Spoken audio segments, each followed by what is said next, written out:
me see. Yeah. Okay, let me try something. There we go.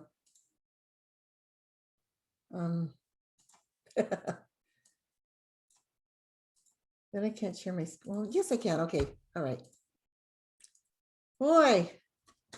So how I want to start this, and I can't make this full size because I have a second monitor here and it puts it over here. So I'd be looking at you. I wouldn't be looking at you. So you get to see all my little other slides. But I will send you this slide, this PowerPoint afterwards, because there's some information in here you may want to refer to later. So I'm so excited. I had such a great response for the application for this research. This is something that I wanted to do over 20 years ago. And when I went in to get my doctorate done, brain scans and MRIs were so expensive and they were kind of, I don't know, in my opinion, invasive. And also, when I went and got my doctorate, it took me 7 years to get it. And I was told, keep it simple, do the brain scans later. And now there is a man who wants to loan us his EEG machine, which is like $11,000. And he wants to loan it to us for this research because he's so excited to have some research with dyslexia. No one has done it like this using music with reading. So the uniqueness of my reading program is I play classical music in the left ear and spelling exercises in the right ear in an app I developed. It's called CDSM.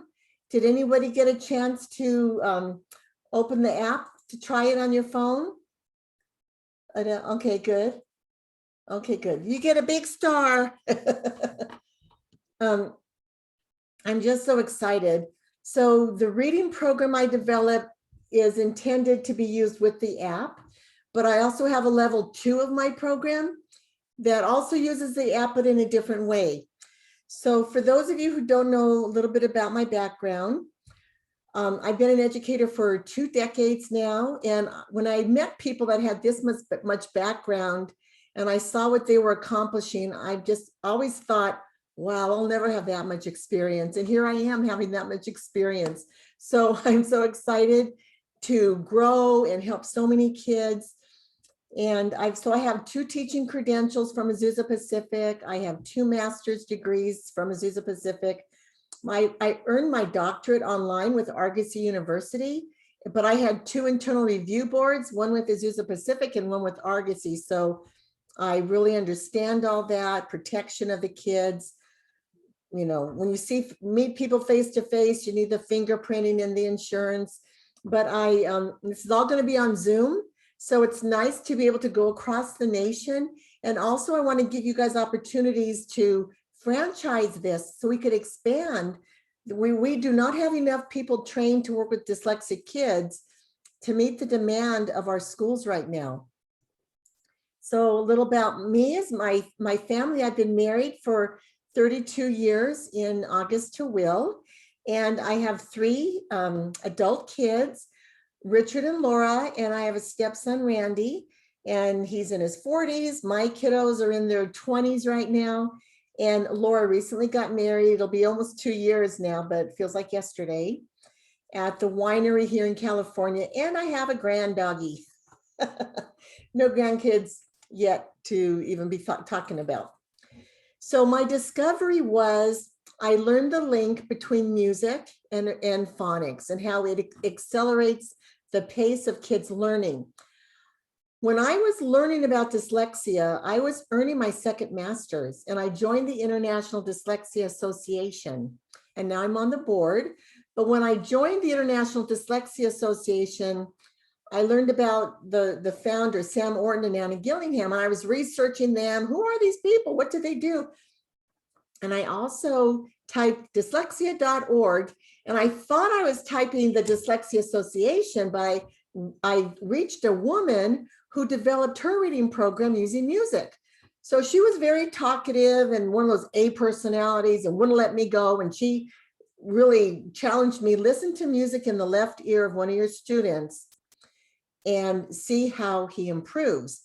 So I developed a relationship with this woman And when I had a dyslexic child in the 4th grade, I had a whiteboard and I made 2 columns of words that were associated. And I asked him to connect with a line the associated words. And he had a marker and he had to think a really long time. And then he finally started making the connections, but his lines were jaggedy.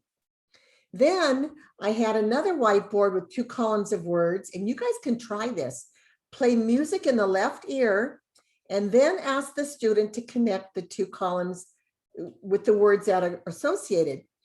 He picked up the marker and he made the lines straight, and it was quick and automatic. And my mouth dropped open and I was having an aha moment. Wow, this music is really working. So then I had him read on the computer, this woman's program, and I didn't use the music, and his processing was so slow and he struggled. When I put the music in his ear, he could read the sounds and he could read the words. And it was just really amazing. So at that lunchtime, I went to the superintendent, who was the principal. It was a private school. And I showed him the 2 whiteboards and I told him what was happening. And he said, "This is amazing. Let's get the program."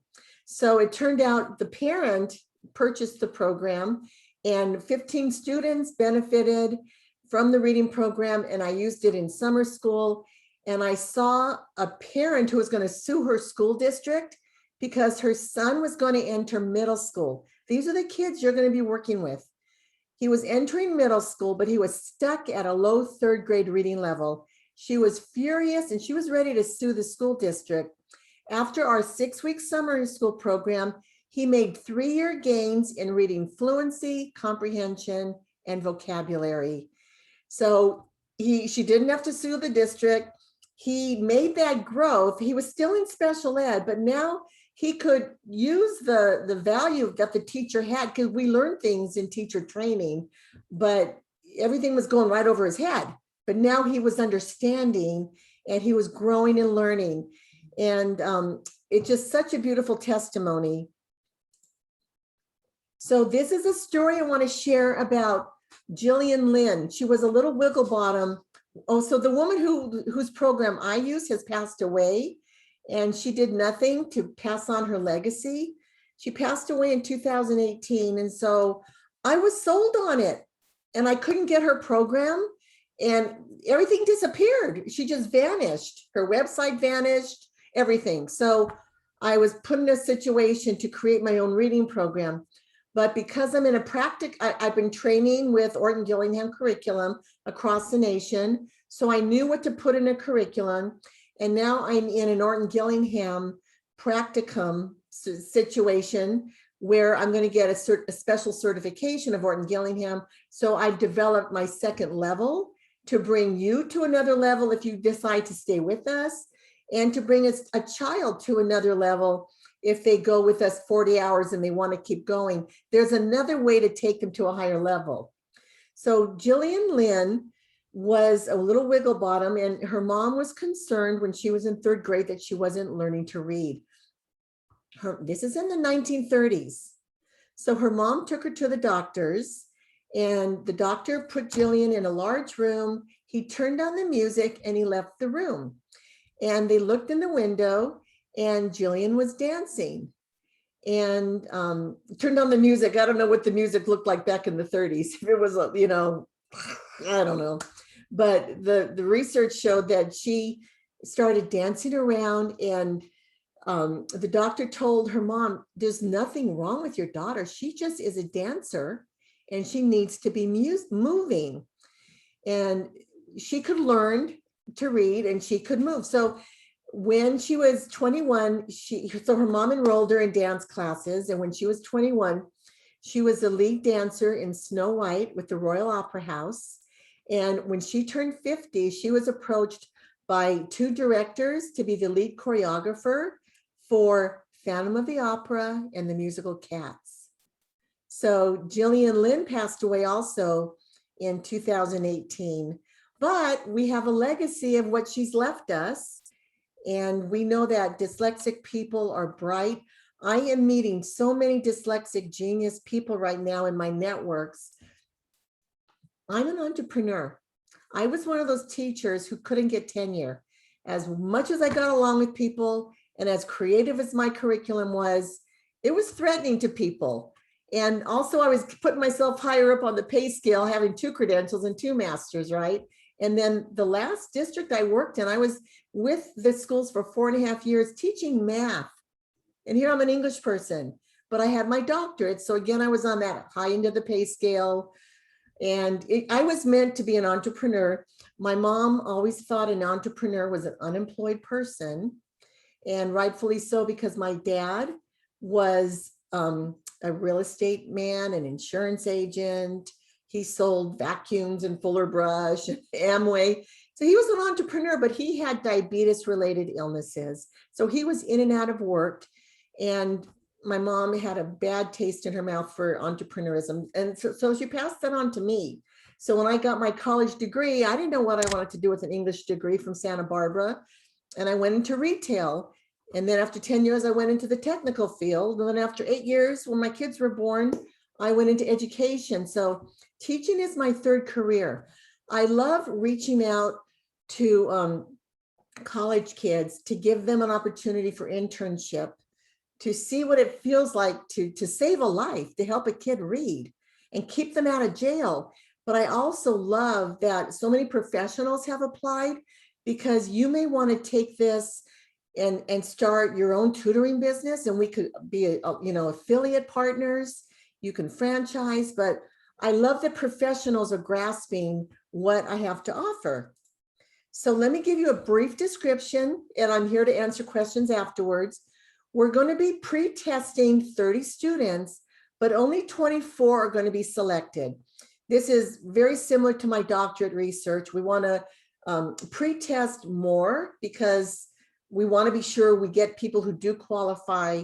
They're eligible for this reading program. So they have to have average to high IQ. And 1 in 5 kids has dyslexia.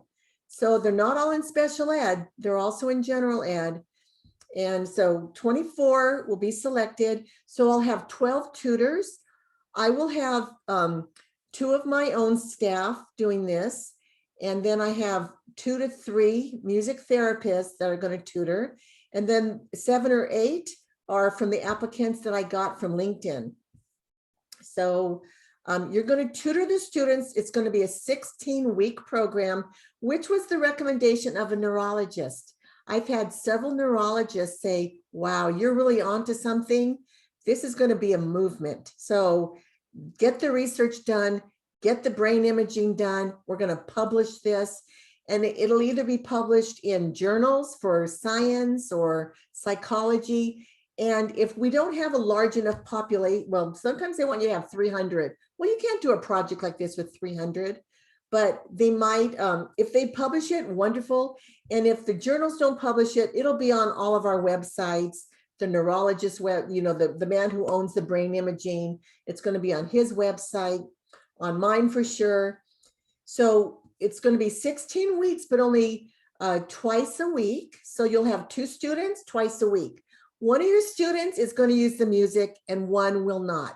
So you're going to be trained to use the music. And if any of you are local to me in California and you want to do the brain imaging on your student, that is an option too. So I'll train you as much as you can. If you're we're going to do 5 brain images per student. So that's going to be 1 at the beginning, 1 at the end, and then 3 in between. And we're going to report on 4 of the beginning, end, and 2 of the middle. So the plan is to start this August 16th. I'm going to pre-test them before that, August 16th to December 13th. So we have an organization that wants to fund a children's program. So I have a God-given connection to this funder.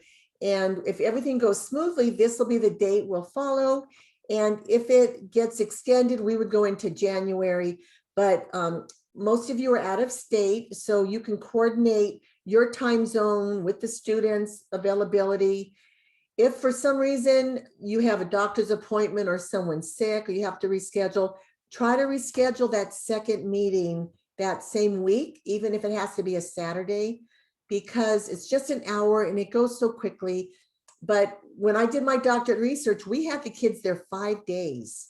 So if they missed a day, it was okay, because then they were still there 4 days. But we're learning with our tutoring, this doesn't work if kids are only attending 1 day a week. And it's really slow if they miss 2 weeks. We're like, come on. So we really want to ensure 2 days a week. And so my step-by-step reading program has 9 steps. And I'll show you what those steps are. That just talks about the publishing of the journal. And then if you are a major player with me, if you want to do some of the EEGs with me, then you could have your name on the actual front of the research. So the step-by-step reading, this is why it's kind of, I don't know how to enlarge this on the PowerPoint right now. Anybody have an idea? I've got all this stuff I don't need, right? So the first step is phonogram cards, where we have the letter name and the letter sound shown. Now I have training videos that you're going to watch. I'm not going to train you one-on-one or in a group. I have training videos. I'm going to send you the links and you just view them on your time and practice on your time. When you get your first student, it'll be a little awkward, but I'm going to be here to answer any questions you have. And if you make a couple mistakes the first couple days, it's not going to make or break the child. You're going to get the hang of it really fast, because I have the first video is instructions, and it takes you through all the curriculum, and it takes you through your student binder. And then the other videos take you through the steps, and it's in an I do, we do, you do model, so that you feel really comfortable starting with the student the next week. So the first program, the first is phonogram cards. The next step, we do circles that build sound. The third step, we use plastic letters and we build words. The fourth step, we do reading with a phonics workbook that I give you. And this is the first time the student will use music in the left ear with the app. If you downloaded the app, you'll see how the first #1 lesson is music only. So then this number 5 is a pre-reading activity where we use a whiteboard and we write a word and we talk about beginning, middle, ending sounds. And I have script for that for you. Step 6 is working in the student workbook, and they also will listen to music in the left ear. Now the students are going to be 5th and 6th graders because they're less wiggly than the elementary school kids, but also we really want to get these kids before they get to middle school, because it's kind of like the last stopping ground for them. If they fail in middle school, oh my gosh, high school is going to be a mess, and they're probably going to drop out of high school. 35% of high school dropouts are dyslexic. So what if we could have a movement and reach all these kids before they get into high school and help them be successful? So number 7, step 7 is another phonological step where we just talk about beginning, middle, sound again, because kids have to, even though the left side of the brain is the language center, the right side of the brain is the music side, but all the brain parts really work together to create that knowledge for music, the knowledge for reading. But when we send music to the left ear, it crosses to the right side of the brain and puts it in that music center area where it loves to be. And then the spelling exercises go in the right ear and cross to the left side of the brain. So when we do step 8, we're going to listen to music again. And this is, you're going to have 2 workbooks. 5th graders and older have 2 workbooks. One is a phonics workbook that you're going to do in step 6. And then step 8, you're going to work in the writing workbook. And this teaches like the difference between the different homophones, there, two, and two, just a lot of writing tricks. And then step 9 is when they do the actual spelling exercise using the app. So here's a little bit of pictures of what the curriculum looks like. I've got 101 phonogram cards. You'll probably get through a third of them. And then they all have an associated picture. We have the sound circles, and we have colorful letters. So my curriculum is not this thick, but this goes to show you we have the instructions will be in 1A, 1B is the phonics reading, and 1C is the spelling exercises. The grammar tricks are what you'll maybe interchange with your workbook 2 or workbook 1 or 2. You'll teach some of the grammar tricks. These are really, really thin books, and they will grow as our business develops. And then the other books in the program are Blackline Masters, which I call Parental Toolbox, Strategies, which are the phonics strategies, and then the older kids have 5A and B, which is phonics and writing. So I focus this to give to parents and paraprofessionals, even though we're doing this pilot in a school district. The schools just have so many regulations, and it's hard to get into them, but we are getting into them. And so step 9 is the music app. And we have 28 spelling exercises. We'll probably get, it depends on your student, you might get through 10 of them. And then the sentence groups, we do that in a different way. You probably won't use them unless your student wants some special homework. You could let them do this. And remember, only one of your students is going to be using the music. So the formal definition of dyslexia, it's neurobiological in origin. It's characterized by difficulties with accurate and fluent word recognition and by poor spelling and decoding abilities. And I like to rephrase it more, state it more easily, that dyslexia is neurological in origin, so the brain can be retrained. Just like we retrain our brain in a lot of our stinking thinking. You know, we want a growth mindset, and we can retrain our brain well, I'm working on the exercise part and the eating part, but we really can retrain our brain. And so it's more of a learning difference. Don't say disability, because we are seeing dyslexic. Dyslexia is a trait of genius. Walt Disney was dyslexic. Steven Spielberg is dyslexic. Henry Ford was dyslexic. Leonardo da Vinci. So there's that trait of genius in dyslexic people. And it affects a student's reading, writing, and speaking. So we use a multisensory approach. We want the students speaking, reading. When they write, they say the names of the letters. Really, really fun. Here is the data in a bar graph from my doctorate research. Students came to me in the 10 to 20 percentile range. They were in the return to intervention programs in their school. They weren't in special ed. And without the music, everybody at least achieved the 40 percentile range. Those with the music significantly, so this was significant in my research.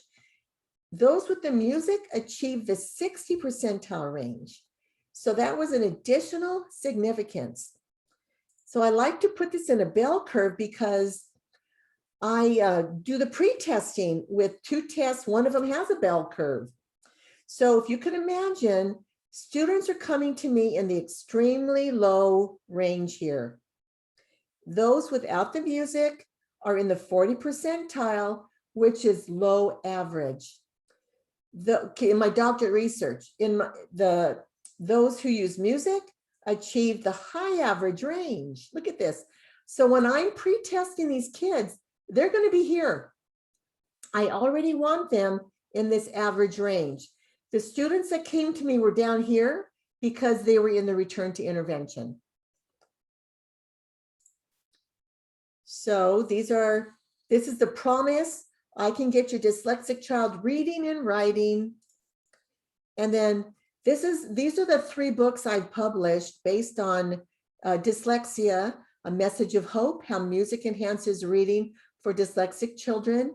And this month, I've been a speaker around the nation with Zoom. It's been international, but I put my presentations into books. So this one is Prisms of Brilliance, and it's closing the achievement gap, stopping the school to prison pipeline. And 88% of our prisoners they're illiterate. And of the juvenile court system, 88% of the prisons has the people with illiteracy. So we know a lot of this genius is locked behind bars. And then dyslexia, a trait of genius.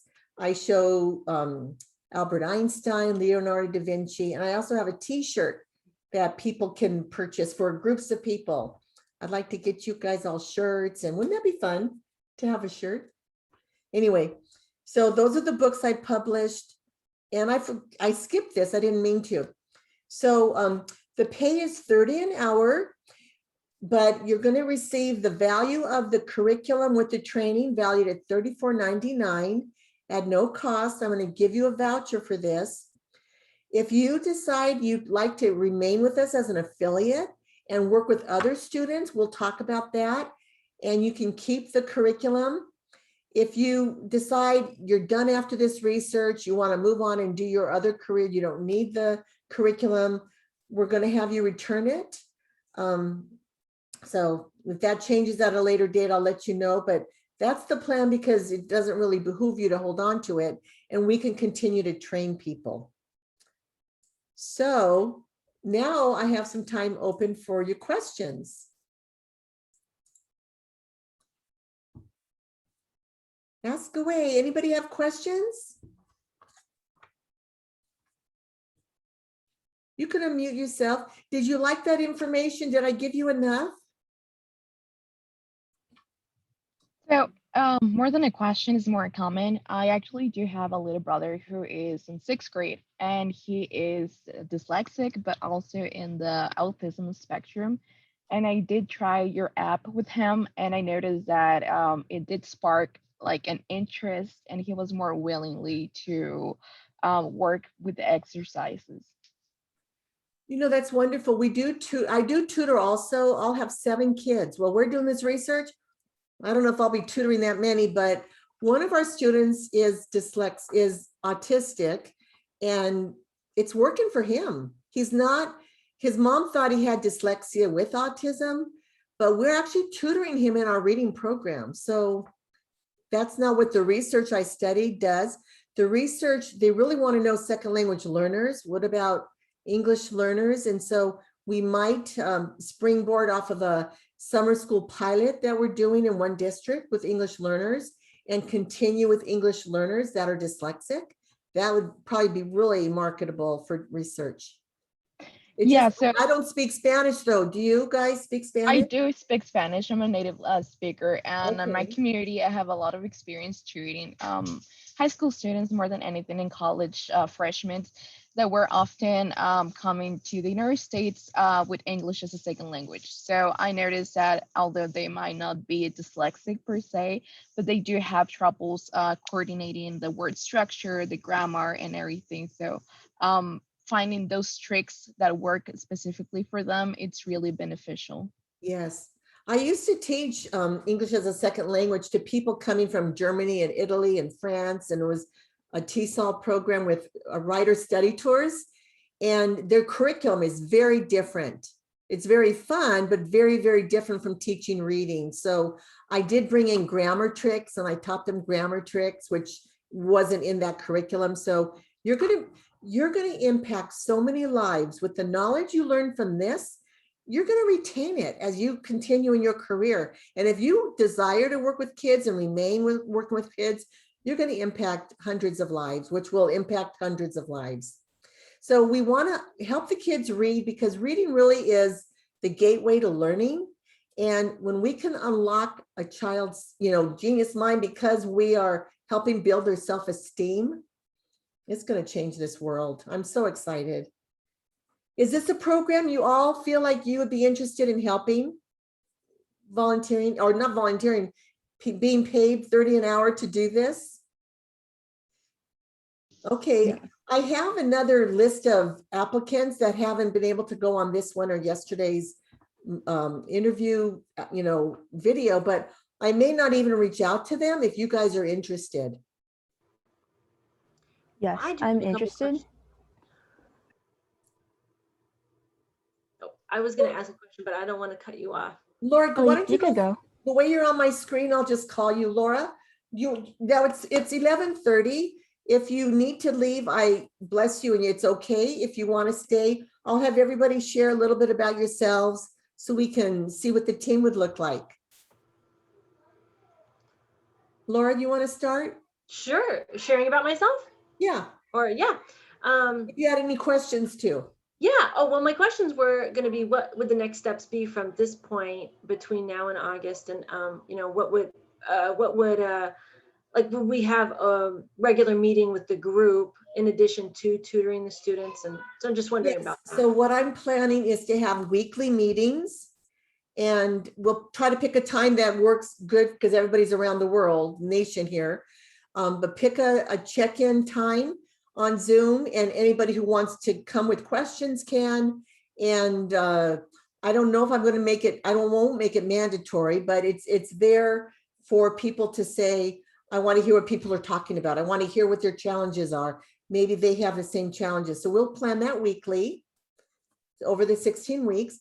And from here to August, what I'm waiting for is to finalize the proposal, which I have somebody helping me. And then we're going to submit it to this funder.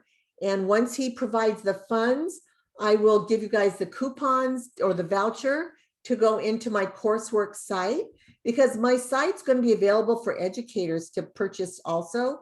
But this will be a voucher for you to see the videos online, but I will mail you the kit. It's like an 8-pound box and it has everything in it, because when you do the training videos, you're going to want your kit in your lap. Definitely. And Laura, where are you located? I'm in Southern California. Okay. I'm not really near you. I saw you were in Glendora, so I'm not really close to that. I'm in Orange County. Okay. I have all your applications right here. I don't think I have your resume though, but you know, but I don't think I have but it's okay. I know you come, Heidi. We're having music therapists work with us, so that's awesome. Does working with some of the EEGs sound like it might be interesting for you, Laura? It's a distance to come up here, but. I'm really just interested in the remote aspect of the work. Okay. All right. So, Alita, how about you? Yeah, I am actually very interested on working on the research. Unfortunately, I'm in Texas, so I wouldn't be able to go into the office. But yes, I'm very interested, and I, like you said, I also do have ideas, and I will be willing to get to know from everyone what are their struggles and just share information overall. Okay. I'm very interested in research, so yes. Okay, and I'm excited that you're going to be at my free webinar today from 2 to 3. That is more of a roundtable type of a workshop, just to talk about building your child's self-esteem, talking about some dyslexic adults, and it's a really good workshop. So Alex, how about you? Hi, I'm interested with the remote part also because I mean, I don't have a car and stuff, but then I'm really interested because I have I have 3 younger siblings, but then 2 of them are about to go to middle school, and I usually tutor them at home. So I think it would be nice. It caught my attention because back then when I was working, I would have another earbud in my other ear and I would actually listen to classical music. And it helps my concentration and everything. So yeah, I feel like it's a good start for me as well because you're helping a lot of other people. And where are you located again, Alex? Oh, I'm in Monterey Park. Oh, okay. So even though you're in California, it's a little distance, but if we did this, the EEGs in Covina, would that be a reasonable drive for you? I don't have a car yet, but then maybe someday I would be able to get it and then I might join you in the office, but mostly for the remote right now. Okay. And then Janesse, how about you, sweetie? My name's actually Janice, but yes, Okay. I'm also from Southern California, and it's around the Arcadia area. Okay.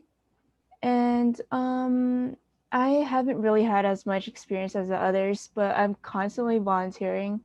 I used to go on weekly volunteer sessions at the local elementary school. So, and I also help out with writing on essays pretty frequently. Okay. And that's pretty much it. All right. And you have your high school diploma, and I love working with interns, people out of high school. So it Yes. could be very promising for a future for you.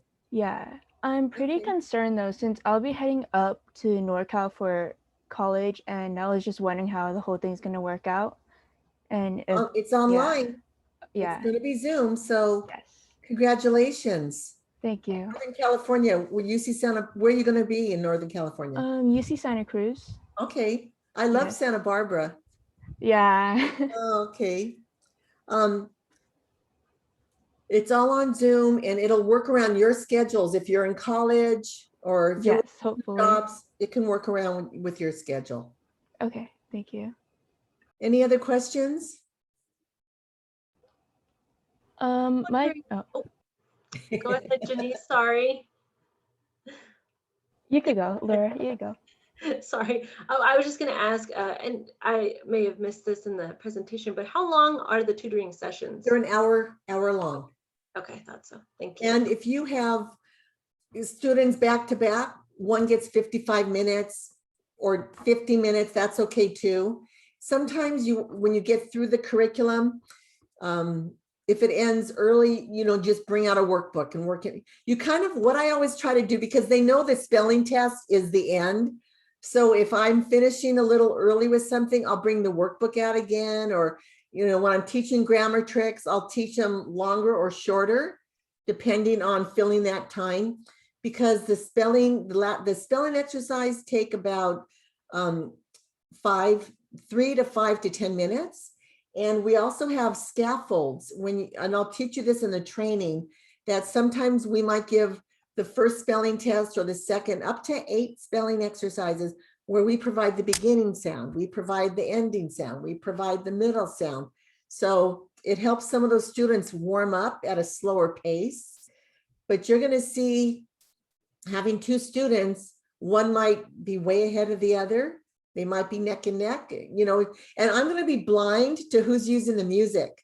So that's where the music therapist will come in.